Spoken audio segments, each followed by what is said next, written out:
মিয়ানমারের জাহাজ চিনডুইনে অবস্থান করছে বাংলাদেশের জলসীমায়। এই জাহাজে করে এসেছে মিয়ানমারের প্রতিনিধি দল, যারা এখন আছেন কক্সবাজারে। মূলত গত 1.5 মাসে পালিয়ে বাংলাদেশে আশ্রয় নেওয়া মিয়ানমারের সেনা ও বিজিপির 288 জনকে স্বদেশে ফেরাতে তাদের এই আগমন।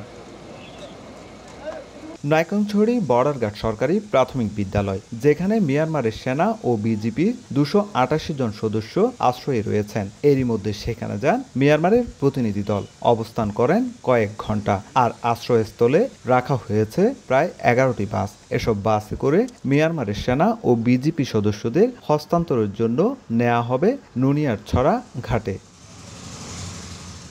মিয়ানমারের সেনা ও বিজিপি সদস্যদের ফেরত পাঠাতে প্রয়োজনীয় কার্যক্রমে জড়িত স্বরাষ্ট্র মন্ত্রণালয়, বিজিবি, কোস্টগার্ড, জেলা প্রশাসন, পুলিশ প্রশাসন, জেলা সিভিল সার্জন ও অন্যান্য কর্তৃপক্ষ।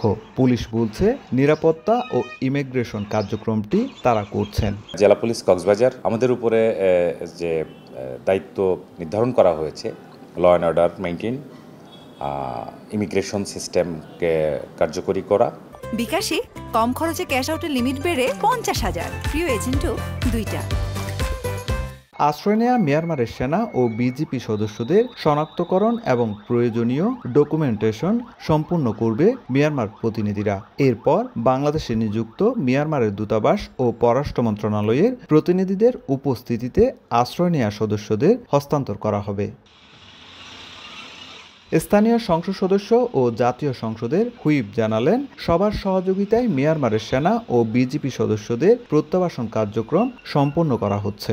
মাননীয় প্রধানমন্ত্রীকে ধন্যবাদ জানাতে হয়, মাননীয় পররাষ্ট্রমন্ত্রীকেও ধন্যবাদ জানাতে হয়, বিশেষ করে আমাদের বিজিবি এবং ফরেন মিনিস্ট্রি থেকে যারা অনেক কষ্ট করেছেন সমস্ত বাহিনী। চলতি বছরের গেল 3 মাসে মিয়ানমারের সেনা ও বিজিপির 618 জনকে মানবিক বিবেচনায় আশ্রয় এবং প্রত্যাবাসনের ব্যবস্থা করা হয়েছে। সুজাউদ্দিন রুবেল, সময় সংবাদ, কক্সবাজার।